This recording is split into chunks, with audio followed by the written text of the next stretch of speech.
ನಮಸ್ಕಾರ, ನನ್ನ ಹೆಸರು ರೋಹನ್ ಭರತ್ಚಂದ್ರ. ಇವತ್ತಿನ ವಿಡಿಯೋ ರೇಟ್ ಕಟ್ ಆಯಿತು, ಮುಂದಿನ 12 ತಿಂಗಳ ಭವಿಷ್ಯವಾಣಿ ಇಲ್ಲಿದೆ.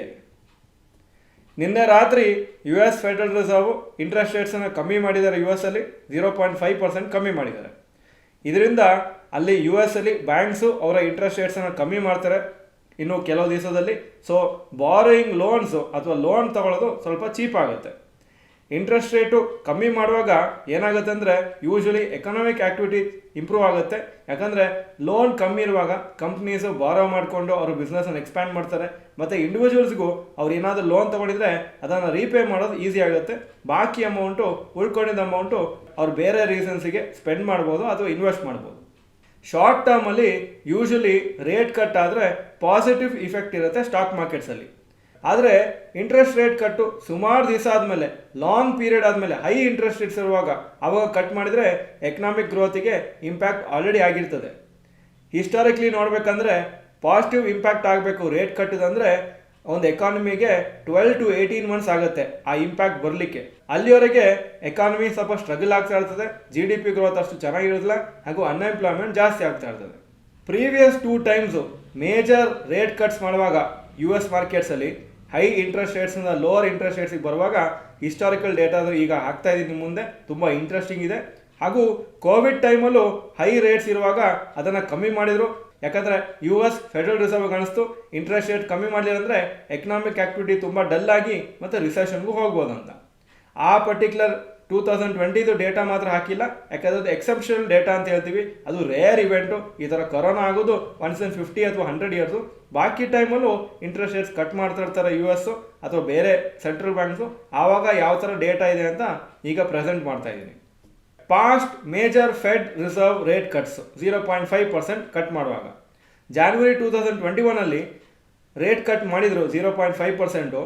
ಆವಾಗ 39% ಬಿದ್ದಿತ್ತು US S&P 500 ಇಂಡೆಕ್ಸು.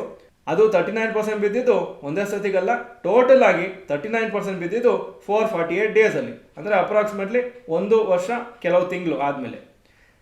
ಅದೇ ಟೈಮಲ್ಲಿ ನಿಫ್ಟಿ ಪರ್ಸೆಂಟೇಜ್ ಬಿದ್ದಿದ್ದು 17%, ಅಪ್ರಾಕ್ಸಿಮೇಟ್ಲಿ 480 ಡೇಸಲ್ಲಿ. ಸೆಪ್ಟೆಂಬರ್ 2007 ಗ್ಲೋಬಲ್ ಫೈನಾನ್ಷಿಯಲ್ ಕ್ರೈಸಿಸ್ ಮುಂಚೆ ರೇಟ್ ಕಟ್ಸನ್ನು ಮಾಡ್ಲಿಕ್ಕೆ ಸ್ಟಾರ್ಟ್ ಮಾಡಿದರು US ಫೆಡರಲ್ ರಿಸರ್ವ್. ಆವಾಗ 54% ಬಿತ್ತು US ಸ್ಟಾಕ್ ಮಾರ್ಕೆಟ್ಸು 372 ಡೇಸಲ್ಲಿ, ಅಂದರೆ ಅಪ್ರಾಕ್ಸಿಮೇಟ್ಲಿ 1 ವರ್ಷದಲ್ಲಿ.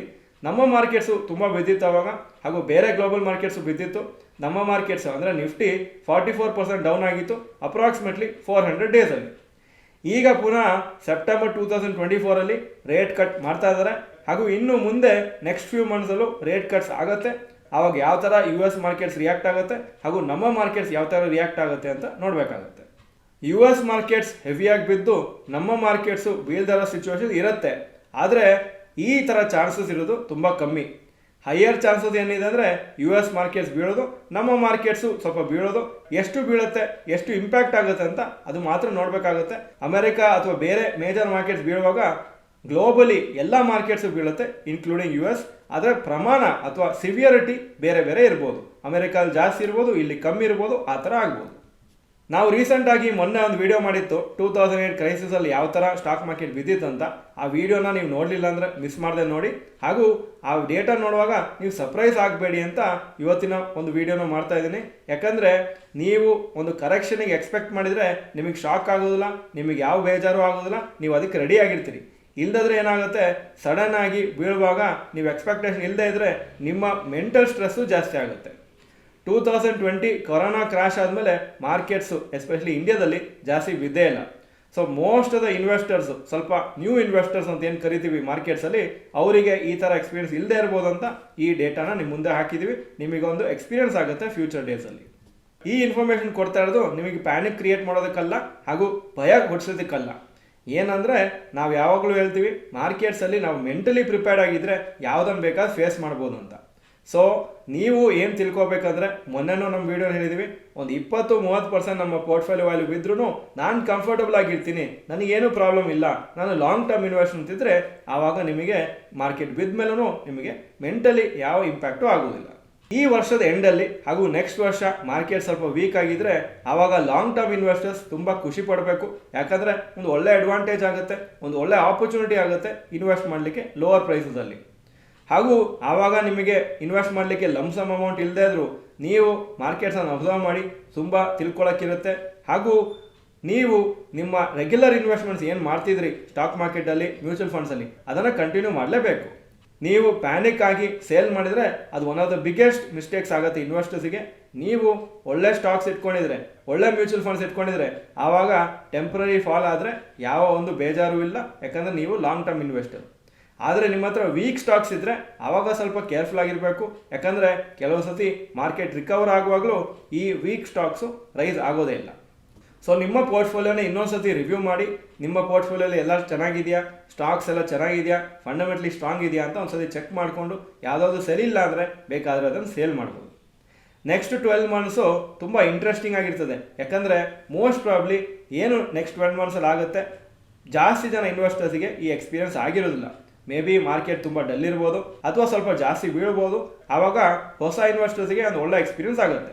ಯಾವಾಗಲೂ ನಾವು ಹೇಳ್ತೀವಿ ಬೇರ್ ಮಾರ್ಕೆಟ್ ಅಥವಾ ಬೇರ್ ಫೇಸಲ್ಲಿ ತುಂಬ ಹೊಸ ಲೆಸನ್ಸ್ ಕಲಿಯೋಕ್ಕಿರ್ತದೆ, ತುಂಬ ಪಾಠಗಳನ್ನು ಕಲ್ತ್ಕೋಬೋದು. ಯಾಕಂದರೆ ಬುಲ್ ಮಾರ್ಕೆಟ್ಸಲ್ಲಿ ಎಲ್ಲ ಚೆನ್ನಾಗಿರ್ತದೆ, ಆವಾಗ ಹೊಸ ತಿಳ್ಕೊಳ್ಳಿಕ್ಕೆ ಏನೂ ಇರುವುದಿಲ್ಲ. ಬೇರ್ ಮಾರ್ಕೆಟ್ಸಲ್ಲಿ ಹೊಸ ಹೊಸ ವಿಚಾರ ದಿನ ದಿನ ನೀವು ನೋಡ್ತೀರಿ ಮಾರ್ಕೆಟಲ್ಲಿ. ಈ ವಿಡಿಯೋ ಚೆನ್ನಾಗಿದ್ರೆ ಲೈಕ್ ಬಟನ್ ಪ್ರೆಸ್ ಮಾಡಿ. ಹಾಗೂ ನೆಕ್ಸ್ಟ್ 12 ಮಂತ್ಸಲ್ಲಿ ಏನಾಗುತ್ತಂತ ಯಾರಿಗೂ ಗೊತ್ತಿಲ್ಲ, ಇದು ಡೇಟಾ ನಾನೇ ಕೊಟ್ಟಿರೋದು ನಿಮಗೆ. ಆದರೆ ನಿಮಗೆ ಮಾರ್ಕೆಟ್ಸಲ್ಲಿ ಏನಾದರೆ ಖುಷಿ ಅಂತ ನೀವು ಕಮೆಂಟ್ ಸೆಕ್ಷನಲ್ಲಿ ಟೈಪ್ ಮಾಡಿ. A, rally in the next 12 months, B, next 12 months market ಬೀಳಬೇಕು, ಹಾಗೂ ಮೂರನೇದು ನೆಕ್ಸ್ಟ್ 12 ಮಂತ್ಸು ತುಂಬ ಸ್ಟ್ಯಾಗ್ನೆಂಟ್ ಆಗಿ ಒಂದೇ ಲೆವೆಲಲ್ಲಿ ಮಾರ್ಕೆಟ್ ಇರಬೇಕಂದ್ರೆ ಅದ್ರ ಪ್ರಕಾರ ನೀವು ಆಪ್ಷನೆಲ್ಲ ಕಮೆಂಟ್ ಸೆಕ್ಷನಲ್ಲಿ ಟೈಪ್ ಮಾಡಿ. ಈ ವಿಡಿಯೋ ನಿಮ್ಮೆಲ್ಲ ಫ್ರೆಂಡ್ಸ್ಗೂ ಕಳಿಸ್ಕೊಡಿ. ಚಾನಲ್ಗೆ ಸಬ್ಸ್ಕ್ರೈಬ್ ಮಾಡಲಿಲ್ಲ ಅಂದರೆ subscribe button, bell icon press ಮಾಡಿ. ವಿಡಿಯೋ ನೋಡೋದಕ್ಕೆ ಧನ್ಯವಾದಗಳು. ನಮಸ್ಕಾರ.